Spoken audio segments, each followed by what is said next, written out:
Welcome to the Systems Thinker Show. This is Season 6, Episode 46, and I am so glad to have you with us. A special thanks to all of our listeners out there, tuning in from 34 different countries. That's just awesome. We're trying to hit a goal of 10,000 subscribers by the end of 2025, and right now, less than 39% of you are subscribed. So if you get any value from this, please do us a huge favor and hit that subscribe or follow button. It really helps us with the algorithm so we can keep bringing you these best-in-class business cultural insights. Today, we're digging into a really counterintuitive idea from the 48 Laws of Power, how behaving like everyone else can actually be a secret weapon for success. I know. It sounds like a total paradox, right? But believe it or not, this is a strategy that some of the smartest leaders are using to completely transform their teams. It gives them the freedom to innovate where it really, truly counts. So let's explore exactly how they do it. All right, so here's our game plan. We'll start by unpacking this core idea, the conformity paradox. Then we'll get into a real-world case study with a company called Apex Defense. We'll look at the hard data, see what happened, and then see how this whole thing applies more broadly. And finally, we'll see how this idea stacks up against other famous management theories and leave you with a really powerful strategic takeaway. Okay, first things first, let's really define what we're talking about here. This isn't some new age business fad. This is a principle that's rooted in a classic text on power dynamics, Robert Greene's The 48 Laws of Power. So the key point here is not about giving up on your unique ideas. Not at all. It's about creating a protective shield, a safe space for those ideas by not making yourself a target for reasons that are, well, pretty superficial. It's really about choosing your battles wisely. So, how does this actually play out in the real world, you ask? Well, let's take a look at a really high-stakes environment, a company called Apex Defense Systems. Apex was your classic rebellious disruptor. I mean, they were packed with brilliant minds, truly innovative people, but their nonconformist culture was causing constant clashes with the very partners and regulators they needed to survive. Their uniqueness was actually becoming a huge liability.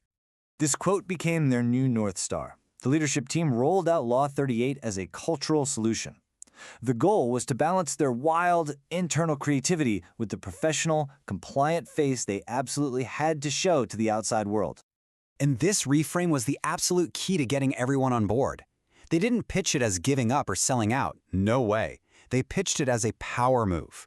Conformity became strategic camouflage, a tool they could use to protect their most valuable asset, their freedom to innovate behind the scenes. So the million-dollar question is, did this bold strategy of strategic camouflage actually pay off for Apex? Well, the data is pretty staggering, let me tell you. First, let's look at the external impact.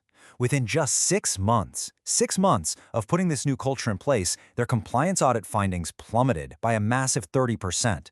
Regulators suddenly started seeing them as a disciplined, trustworthy partner. But check this out. Here's the fascinating part. The internal effect. Employee engagement surveys showed a 21% jump in people feeling safe to innovate.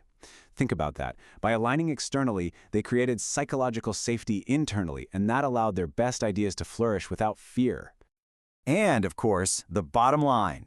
This newfound reputation for being reliable and disciplined translated directly into business success.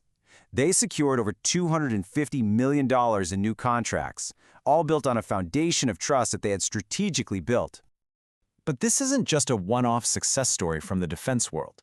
This pattern of separating your internal innovation from your external conformity, it pops up across a huge range of sectors. Whether you're on a manufacturing floor, in a research lab, or a government agency, the trend is crystal clear. Organizations that get this balancing act right see big, measurable gains. In science, for instance, labs that write really conservative grant proposals while privately chasing radical ideas see almost 30% higher funding rates. It works. So how does this idea from Greene, this strategic conformity, stack up against other famous change management theories from the giants of the field? It's an interesting comparison. You see, Greene is all about managing your external perception to gain influence. By contrast, you have gurus like John Kotter, who are laser-focused on building structured internal systems and repeatable processes to drive and manage change from the inside out. This really highlights the fundamental difference in philosophy, doesn't it? Greene's approach is about winning the game of perception and influence.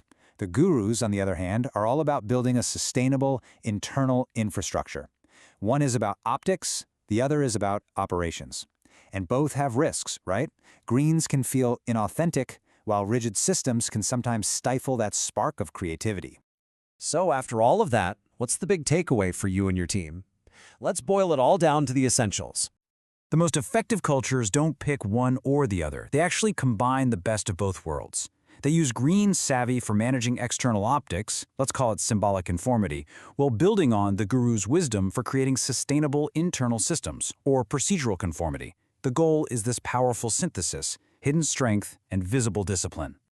And that leaves us with one final provocative question to think about. In your own work, in your own organization, is your authenticity always an asset? Or are there moments when it might actually be holding you back? When is it strategic to blend in, precisely to protect the very ideas that make you and your team truly unique? For additional information, please reach out via our website at www.karasinnovations.com. And be sure to check out our other podcast, The Continuous Improvement Lab. A huge thank you to our executive producer and founder, Lenya Johnson. Thanks for tuning in.